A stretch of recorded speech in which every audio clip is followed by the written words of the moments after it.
Hey guys, it's Randy Unger with Unger the Radar, and this is a very special episode. It's audio only because the studio is closed today for Easter. So everyone listening at home, enjoy. Joining me today are my two of my favorite film critics, Chris Clemente and Jason Konigsberg. Hey guys, how's it going? Great. Good. Yeah, how's it going with you? Good, good. Thanks for taking the time today on Easter. And happy Easter and to all those celebrating Passover. Shalom. That as Yes. well, yeah. Thank you. So, guys, we have two films today. First one is an interesting one. It's called J.T. Leroy, and it centers about around two women, one of whom is played by Laura Dern. She's actually an acclaimed author, but she respects her privacy so much that she gets her, I believe it's her sister-in-law, to pose as her, to be the public face of her, and it's that character is actually played by Kristen Stewart. And this is a very strange. I would call this a dramedy. Leans more towards drama, but it's a very strange movie, but with terrific performances. I know Chris, you didn't get to see it, unfortunately, but Jason, what were your thoughts? I was surprised. I thought J.T. Leroy is a good film about identity and people's fear of being themselves and feeling uncomfortable in their shoes. It seems that nobody in this movie wants to be who they are. And I thought Laura Dern was excellent, but I was really more impressed with Kristen Stewart. Again, she sheds her glamorous, sexy image in a very plain Jane, down to earth kind of role. Because I know people rip on her for always playing the same tone, the same emotion, the same, Yeah. unaffected looking, dour face. But Right. I thought she was really good, and the movie itself reminded me of the 2005, 2006 movie Color Me Kubrick with John Malkovich. Did you ever see that? I did not. No, no, Chris, have you? No, I haven't. No. Remember, up until Kubrick passed away, no one really knew what he looked like. He was very eccentric, very reclusive. And in the mid 90s, when Kubrick was filming Eyes Wide Shut, John Malkovich plays that it's based on a true or true-ish story about a guy who went around posing as Stanley Kubrick and talking about him, and everything he said was wrong, everything was false, but no one knew what Kubrick looked like or how he acted, so everyone assumed that this guy was Stanley Kubrick. That is so bizarre. Yeah. Yeah. It's an okay movie. It's not a great movie. I think J.T. Leroy is a little bit better. It got a little slow at parts, J.T. Leroy. Right. Towards the end, I was kind of like, all right, let's wrap this up. But I thought it was an interesting look at people not wanting to be themselves. Nobody is happy with who they are in this movie. And I don't think by the end anyone really gets happy with who they are. There's no real nice closure. And I thought that fit this movie well. It's a very unique film, and it's a very interesting topic. Sure, fame and what we do with it, how we want to hide ourselves from the spotlight. But actually, I think the title is it's pronounced Leroy. I believe. Oh, I think they say J.T. Leroy in the film. It's a minor thing, but yeah. I think it's Jonathan Terminator Leroy or something like that. right. Yeah, it's something strange like that. It's not a real name. It's not a real person. But it almost felt like this movie was a prank. Like it was about identity. That's what it made me think of Color Me Kubrick. Because the Laura Dern character, she seems like she's having so much fun just fooling everybody. And Kristen Stewart is kind of a little more shy and a little more like, I don't know what to say. I don't know what to do. She's supposed to be playing a man. She doesn't look convincing as a man, no matter how much they tape her breasts down or whatever. It wasn't. It was an interesting movie. I'm glad I saw it. I would recommend it for people just that have the time for something a little bit unusual and people that care about voyeurism and identity and who you are. So Also based on a true story, if I'm not mistaken. yes, like the Color Me Kubrick. Once again, why it reminded me of that. And I was more interested in that movie because of Stanley Kubrick. I don't know anything about this author, but it's allegedly this is all true, so it was very interesting. Yeah. Now, how is Kristen Stewart's acting? She's the type of actress where I kind of just want more from her, but she never quite delivers to my expectations. I love certain movies that she's in, like Adventureland. I think was one of her best, even for a younger performance. Panic Room was not a big fan of her with Twilight. I feel like she is just a pretty face a lot of times. But like, there's something about her that, especially now that's post Twilight, that she's kind of matured and I think wants to do these nuanced films. Is this the platform for her? Chris, I think that she was really good in this, and I agree with you. I think Twilight was the best and worst thing to happen to her career because I think she's really talented, but it gave her so much fame and exposure. But I really think this is a very good performance for her. I liked her in On the Road, that was based on the Jack Kerouac novel, and I liked her a lot in Check Out Personal Shopper. It's like a supernatural sci-fi romance ghost story about death, kind of, sort of, communicating with her brother who was deceased over the phone.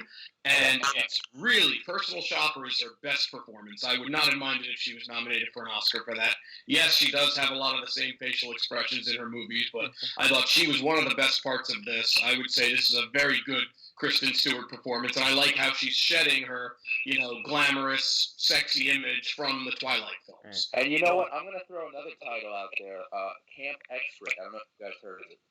Heard of it, never saw it. You mentioned it to me before. Basically, guys listening, it's about a prison guard at Guantanamo Bay, played by Kristen Stewart, and basically how she interacts with the inmates at the prison. And as usual, she does give her, her deadpan, her kind of just serious, flat affect. But it was actually a decent performance, and you could see, like, in her eyes and her performance and the way she carries herself, that there's something in there. There's something deeper going on. Something. There's a personality. It's in there trying to get out, and I really hope that she picks better performances like J.T. Leroy, because that's another film where it really allows her to shine. Yeah, I think Kristen Stewart's a very good actress. I think she's underrated. Or underappreciated because, she does always have the same kind of deadpan look. But, I mean, we've mentioned, how many movies have we mentioned that we like her in? Camp X-Ray, J.T. Leroy, Personal Shopper. The list goes on. So she's doing whatever she's doing. She's got talent. She's doing a good job. She's an engaging enough presence to carry a film. Yeah, she's kind of like a maybe a Nicole Kidman or Julia Roberts, but just serious all the time. She needs Julia Roberts is always happy, and I think of her. I think of very. I don't know. Erin Brockovich was a stretch for Julia Roberts, carrying a more serious role. And was that her first Oscar? That was her first and only Oscar, Erin Brockovich. Yeah. So I think she's still young. She's only 29, so we have a lot more to expect from her, I think. So I agree. I think she's really good. And I think Laura Dern is continuing her streak of doing a great job this decade with really good roles. Yeah. So I actually preferred Dern to Stewart in this. Actually, I thought she was better, but they were both kind of better. Yeah, she was a little bit more of the. It was like she was a big prank on everybody for her. And Kristen Stewart was a little more uncomfortable with everything, so her deadpan look worked. Right. Good chemistry. Mm-hmm. Now, would this be considered fraud? Like, did they commit a crime in this movie? I don't even know. Just telling people that she's someone that she's not? I mean, I guess maybe if it's like, Can You Ever Forgive Me? If she's signing autographs and saying it's worth millions or something and it's not, maybe that would be a crime, but I'm not 100% sure. They're just saying... It's immoral, I guess. Yeah, Randy, if you and I entered a room and you said you're Jason Konigsberg and I said I'm Randy Unger and no one knew us, is that a crime? I don't know. Right. Oh, man. So, Chris, are you a fan of Laura Dern? You know what? I don't know too much about her. I don't really follow her too much. But if this movie's anything, then I kind of want to see it for what she is and watch more of her, yeah. Crash Course in Laura Dern. Chris, are you a fan of David Lynch movies? Oh, absolutely. Okay, well, Blue Velvet, Wild at Heart, those are probably two of her best performances. So. Right, okay. And of course Jurassic Park, but I think she's underused in that, actually. She's had a very good decade. I'll just say that with the Star Wars movies, with Twin Peaks Revival. She's had a very, very, also David Lynch, she's had a really good decade, I think. So, what was that show? Enlightened? Uh-huh. Was she the star? Hmm? Was she the lead in that? I believe so, yeah. But, so she's been on quite a hot streak for a woman in her, I guess, 50s. She's doing a great job. So. And I actually interviewed her a few years ago for a movie called Wilson, kind of a small dramedy that came out. Is that Woody Harrelson? Yep. Okay. Never saw it, but heard of it. Heard it was good. Yeah, it was okay. It wasn't stellar, but it was watchable. And I interviewed her. She was very sweet, very humble, and yeah, she's just always upbeat, but not like in an annoying way. Hmm. In like a genuine, like, this is a good person and she's Yeah, cool to she's talk. not like a valley girl kind of attitude. She's kind of like a nice Southern personality, is what I Yeah, would maybe describe had it. like a hippie vibe, Yeah. actually. Oh, okay. Yeah, it was pretty cool. Um, all right. So, Jason, final thoughts on JT Leroy? I would say thumbs up. I would say it's a good film. If you have a chance and you have time, it's not perfect. The last 30 minutes are a little slow, but I like what it built up to and what it said so much that, and I like the performances so much that I thought it was good. Also, shout out to Diane Kruger. It's very good, and in the more glamorous role, she's an underrated actress as well. And I think because she's so beautiful, people don't always give her the respect of being such a talented actress, which was the problem in Inglourious Bastards for her. Oh yeah, she was in That's that. right. Yeah. She was the actress that was working with Brad Pitt in the Spies. Yeah. Spy, Um, yeah. that underground bar scene. Oh yeah, that was fantastic. And her scene with Christoph Waltz with her putting on the shoe. Yeah. Yeah, her death scene. Yeah. Wow. I remember her from two films. Well, actually three. The National Treasures. And Okay. she was in. I think she was in Troy, right? She was in Troy. That was the first time I think American audiences got to see her because Wolfgang Petersen, German director, she was a superstar in Germany. He hired her, and yeah, she made quite an impression in that. So I must say, And I believe she's a model. She's a Danish model actress. So. German. I believe she's German. Oh, is Yeah. it German? Okay. Yeah. Okay. That's cool. Also in the film, he has kind of a smaller role. Jim Sturgis. Oh yeah, so he's kind of one of those actors that I always see him in movies, but I always forget who he is. He never makes an impact on me, but I like a lot of the movies he's been in.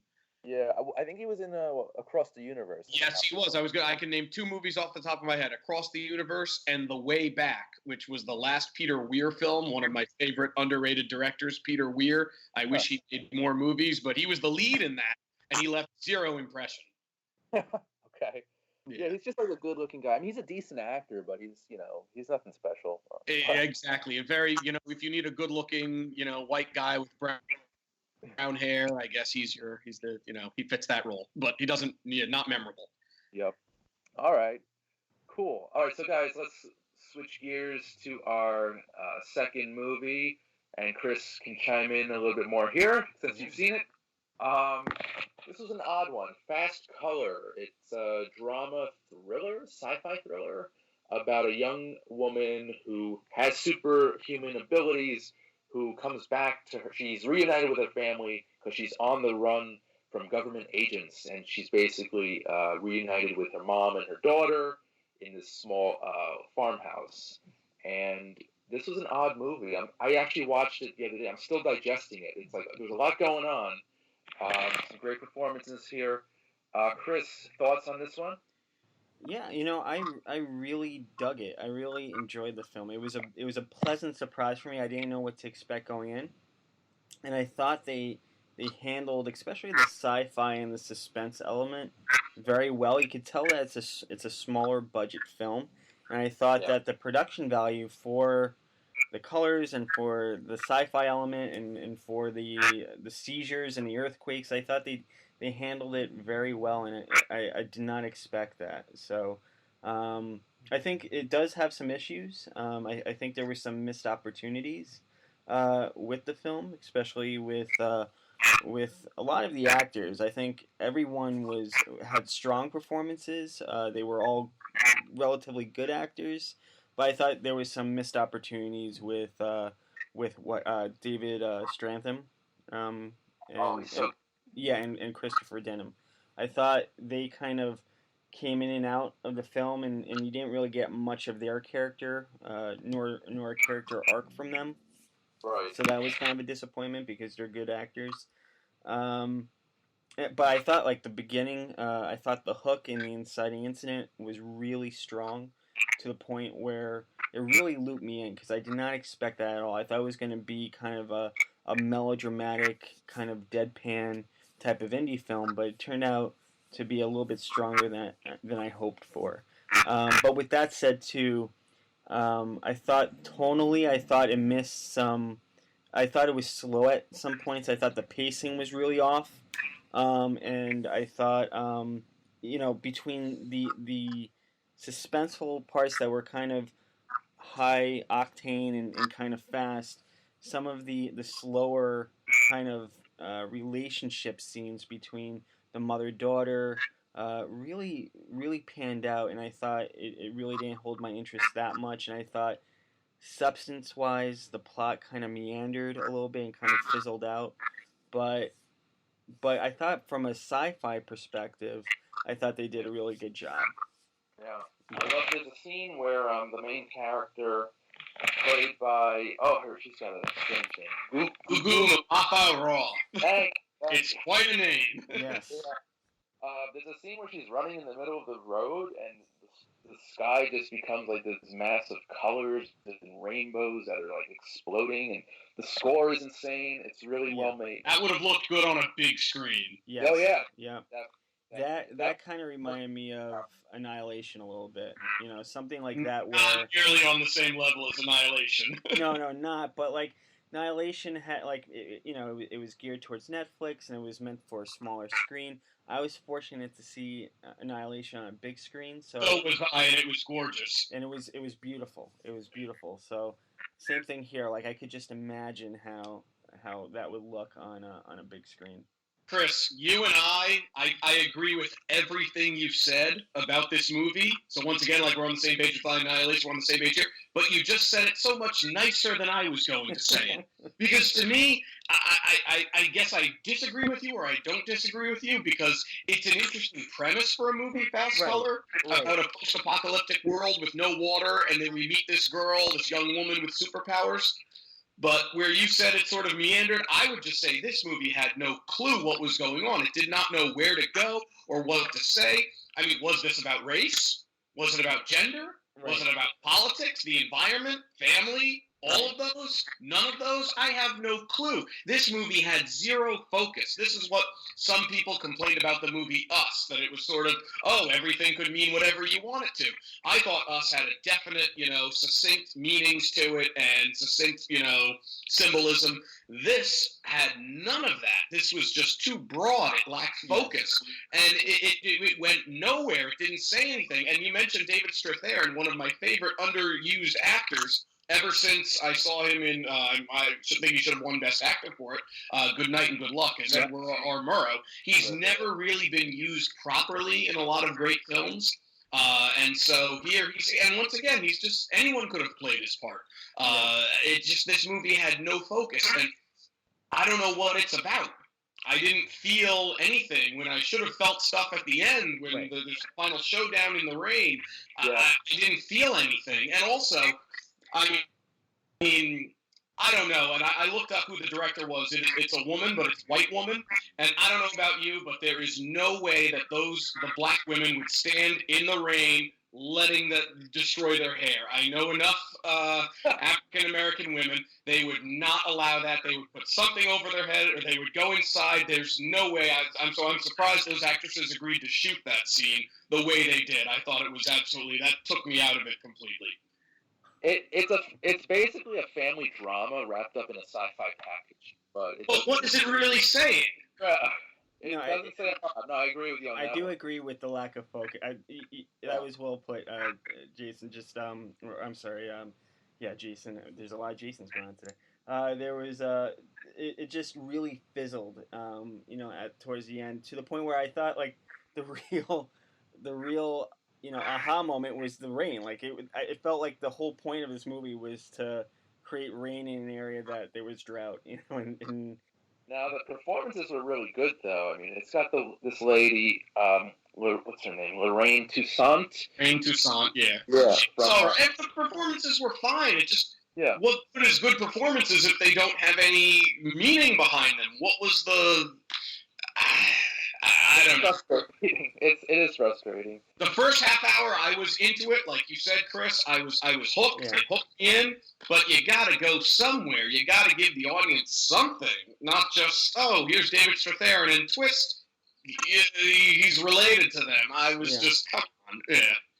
Yeah. Yeah, it definitely did. But yeah, just because of that, I feel like it just lacked tone, and I think because of that, it kind of lacks purpose. So, but Yes. I feel like it's definitely a mixed genre. It's not just a straight sci-fi genre piece. But if we had to kind of pinpoint, I thought the sci-fi element was the strongest element, to that. Yeah. So, I guess I would agree, but there wasn't enough there of wasn't that in enough there. of it. Once again, Right, probably because of the budget. right. So, Whereas Annihilation, they had enough in there, maybe because of the budget, but also that said a lot about relationships, about people changing, about the world changing. right. This, it just didn't suck me in. It didn't give me enough answers. Annihilation gave me enough answers and left enough things unanswered that I was very satisfied with at the end. Right. This, there was no satisfaction. It was like I smelled a delicious dinner, I didn't get to eat it. That's a good analogy. Sure, yeah. Chris, And, I think that's where kind of budget, the talk of budget, the idea of budget really comes into play. Because there's some really great concepts in here. I think, like you mentioned, I thought this was a really good concept, especially in an era where we're living, where it's all about comic book movies and superhero movies. It's great to kind of boil it down to its essence, and really what this movie is about finding out what your true potential is, almost like an Unbreakable, almost, but like really. I was going to say, you made me think of Glass with the comic book movies, how people complain about the ending of that being a letdown, but I thought it was a brilliant commentary on comic book movies, how they all have the same climax, and this was a bit of a letdown of a climax, but not to me at all. Right. So basically, it's a kind of a satire on mutants, and kind of like going into it, I thought it was going to be like an X-Men type, but more of a human approach to that. Yeah, I didn't really pick up on X-Men or comic book or any vibe. I didn't pick up on any vibe. Just where is it going with this? The idea of no water and water being a precious commodity because it's such a necessity for us was an interesting premise, but they didn't go with that. And then, like you said, it rains, and she's still buying water throughout. No one's starving or dehydrated throughout the movie. Mm-hmm.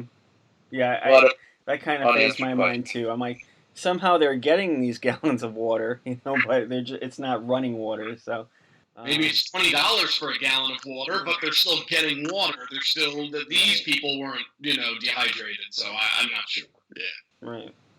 And do we know why it's called Fast Color? Do we know why it chose that title? I don't know. I was wondering that myself, but a lot of times I don't. The titles and the.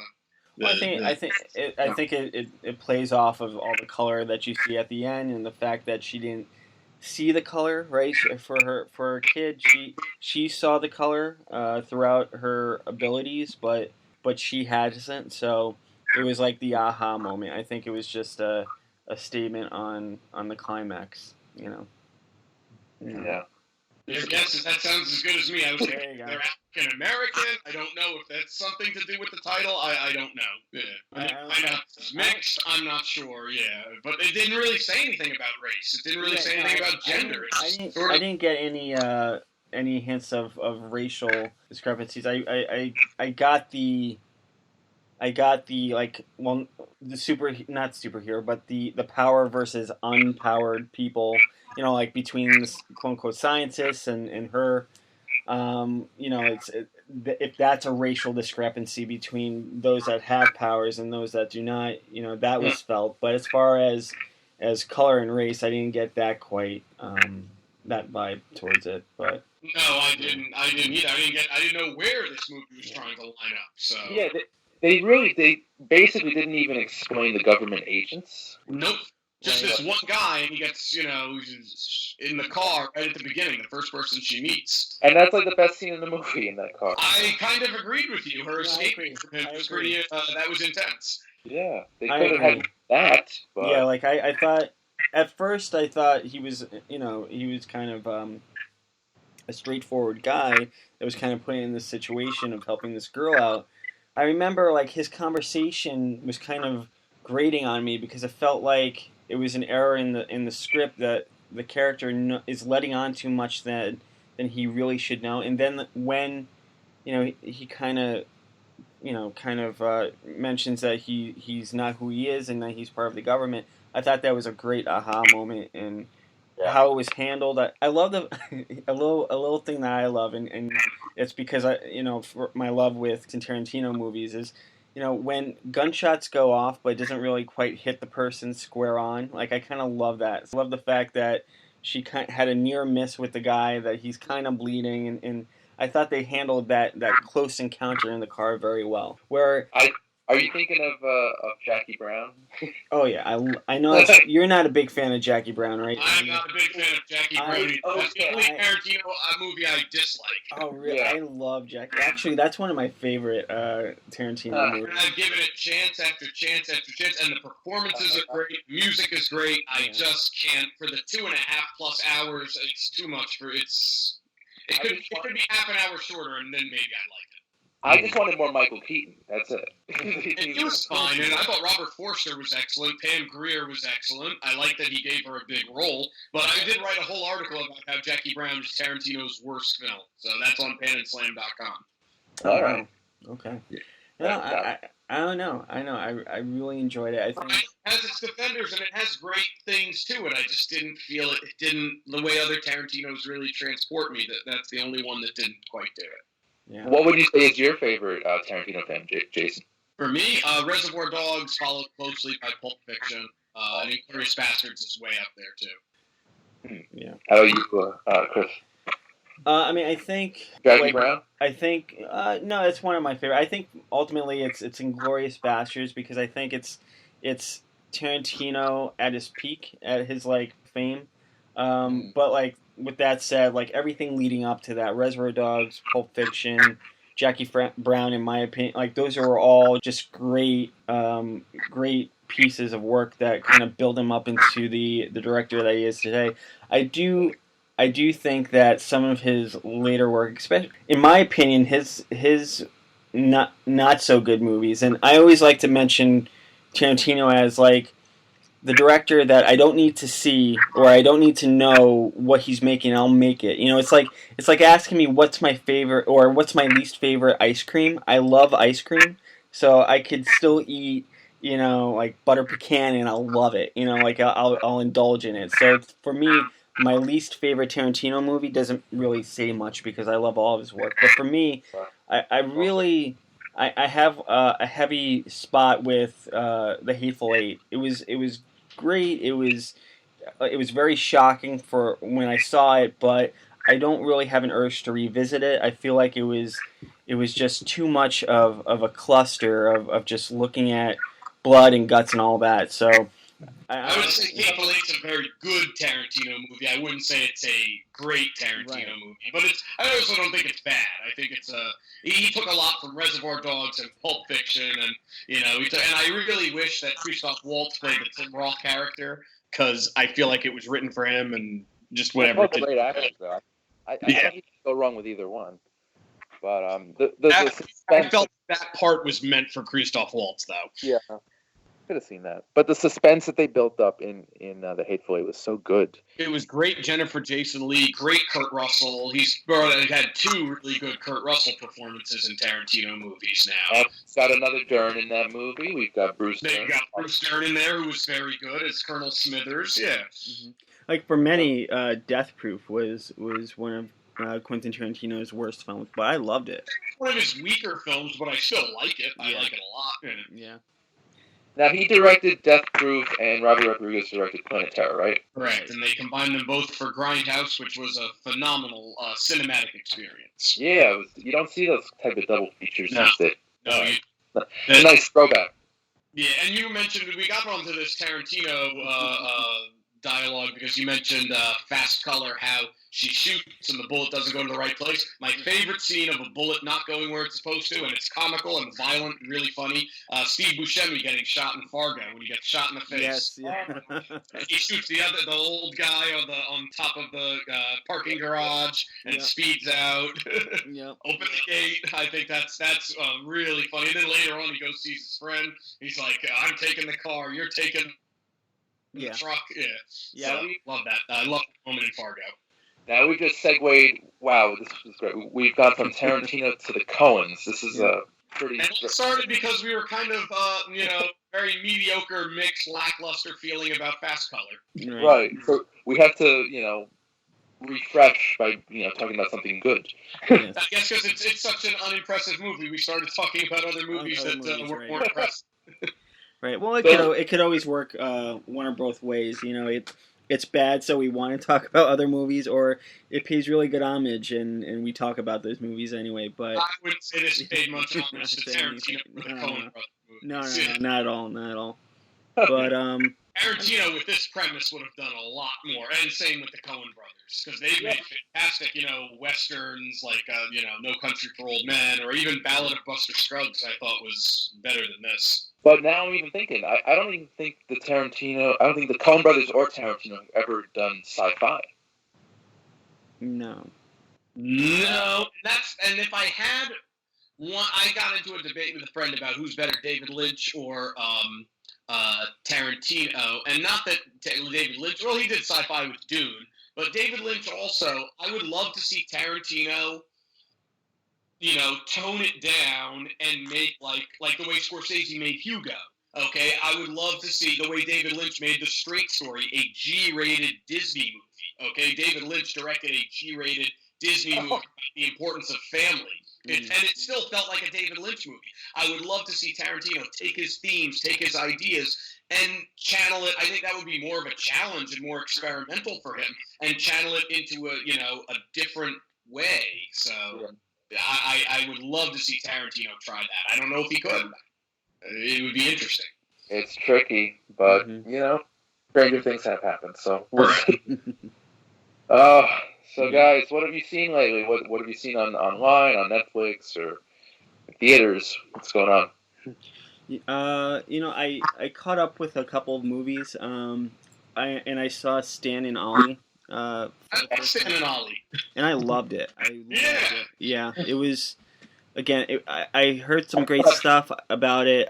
I heard some really good views from some colleagues of mine, but I just never got to see it. And it's one of those movies that really hasn't played anywhere, and it kind of came and went. But I saw it and I loved it. It was John C. Reilly was terrific. Like, even though you kind of knew, or if you do know anything about the characters, you kind of knew, the struggle that they had between them, especially in their older years.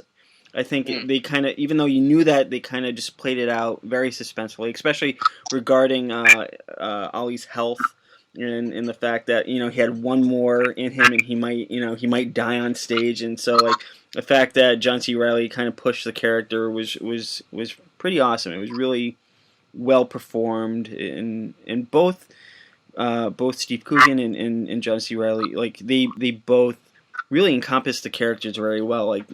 Steve Coogan looked nothing like he normally looked, and I thought that was great. I thought the performances were both excellent. I agree with you on that, and to the point where John C. Reilly was excellent under a lot of the latex and fat suit and makeup. Yeah. But Steve Coogan, what you said, it's hard for me to imagine another actor playing Stan Laurel the way, because Steve Coogan nailed it. And at the end, yes, it's a biography about their real life and their real struggles towards the end of their career. But they were so funny. I would want to see them do like the way they did. The Farrelly Brothers did a Three Stooges style movie. I would like to see the two of them just do a fun, not serious movie as Stan Laurel and Oliver Hardy. Mm-hmm. I would love to see that. And what a great opening shot for Stan and Ollie. Mm-hmm. That long take following from the dressing room down to the studio lot and then up to the set. They say action and they start performing. Right. I'm ashamed to say I haven't seen it yet, gentlemen.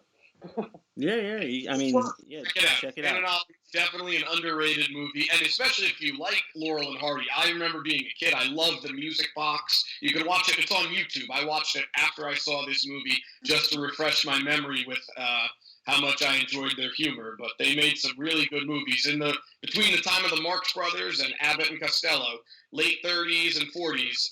Laurel and Hardy were kind of the kings of comedy for a little bit. Mm-hmm. Nice.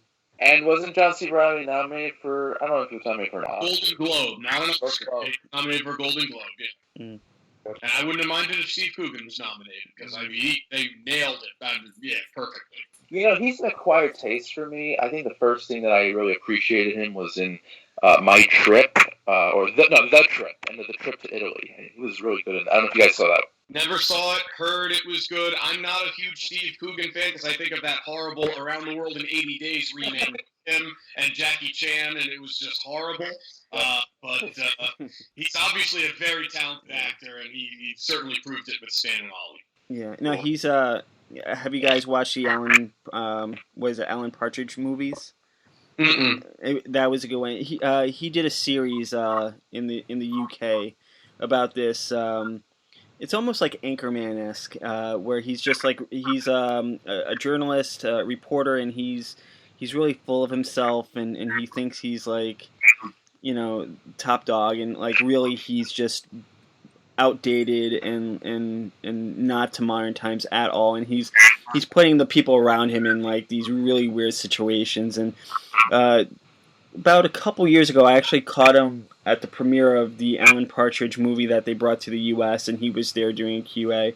Really, just a really, I wouldn't say humble is the right word because he's kind of a ham, but like he's really appreciative over his success, and he's really into like taking steps into movies that he's really not known for. He has a background in stand-up comedy and doing impressions, and he's really interested in like taking his career and taking his projects to the next level. And I think it shows in Stan and Ollie, and even like Philomena that he did. That was something different, something dramatic for him. And I think he's picking really unique roles in this part of his career. Yeah. And he's been in, like, I just looked it up after talking about Alan Partridge. It's been, I don't know how many movies or TV series or specials, this time with Alan Partridge. I'm Alan Partridge, Alan Partridge. Knowing me, knowing you, Alan Partridge. Like, it's like a Mr. Moto kind of thing, or Charlie Chan series. Yeah. So what channel was that on, Partridge? I think it was BBC. Okay. Yeah. He's done a bunch of Alan Partridge projects, yeah. So now I'm thinking of the Alan Parsons project. And I'm thinking of Austin Powers. Yep. Jason, what have you seen lately? I just finished the OA on Netflix. That was a good binge watch. Otherwise, I haven't seen anything in the theater since we last spoke. So the last things I saw, I guess, were Hellboy and that horrible Digital Lives Matter and the horrible Pet Cemetery. So haven't seen anything really good. JT Leroy was very good. That's, I would say, nothing really good to work to get excited over. So. Well, guys, if you're available for the next 2 weeks, you've got the Tribeca Film Festival. It's they've got some great films this year. I've seen a handful of them, and the best one so far I could talk about is called Goldie, and basically it's like an urban take on A Star Is Born, and that was the one that really stood out. I actually saw a documentary on the history of emojis, which is very educational. So, yeah, there's a bunch of great stuff coming up, and maybe you guys can check it out. So, yeah. Would love to. I love the Tribeca Film Festival. It's definitely the festival where if you see it there, you won't see it anywhere else. So like it's so unique, and it's so, for lack of better words, it's refreshing what comes out of there, and it is. It was last year, it was fun. I saw Get Me Roger Stone. I was at the world premiere of that screening, and I met Roger Stone, and I felt a little dirty, but it was a good movie, so I can't complain too much. Cool. All right, guys. So we're coming up on the end of our mini episode. Do we have anything we want to plug today? I'll just say my usual. You can check out all my reviews, articles, audio features, everything at www.panandslam.com. You can follow me on Jason K. Critic on Twitter, Jason Konigsberg on Facebook. You'll see everything there. But, feel free to check me out. Follow me at panandslam.com. Right. And with me, I'm just doing a lot for foreign nationals. We just won a gold award for the LA Short Film Festival. We just made it into the selection of the Hoboken Film Festival, and hopefully, if all goes well, we can get some more traction and make it into a series. That's the goal. Sounds impressive. Yeah. You're a producer on that? Yes, yeah. I'm a producer for the TV series. Very, very cool. Mm-hmm. Well, yeah, we'd love to have you on the show and some of the talent. Maybe we could do a little interview. That'd be great. Yeah. I think we're at a point where we could do more press around that. So that's definitely once we have that all set up, they'll definitely be back on the show, Randy. Cool.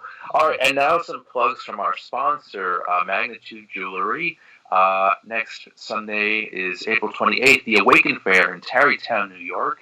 May 7th, the Psychic Fair in Plymouth, Massachusetts. May 11th, the Holistic Fair in Chicago, Illinois. May 16th, the Boom Business Expo at the Hilton Hauppauge in Long Island. May 19th is the Psychic Fair at the Hampton Inn. And June 19th is the Psychic Fair at the Courthouse Marriott. So, guys, I want to thank you again so much for your time. This has been great. And I want to just let everyone know who's listening to, be sure to follow us on Under the Radar on Facebook, Twitter, and Instagram.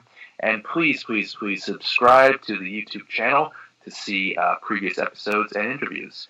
So, guys, again, thank you. And, I want to wish everyone a happy Easter, a happy Passover. And thanks for listening. Take care, guys.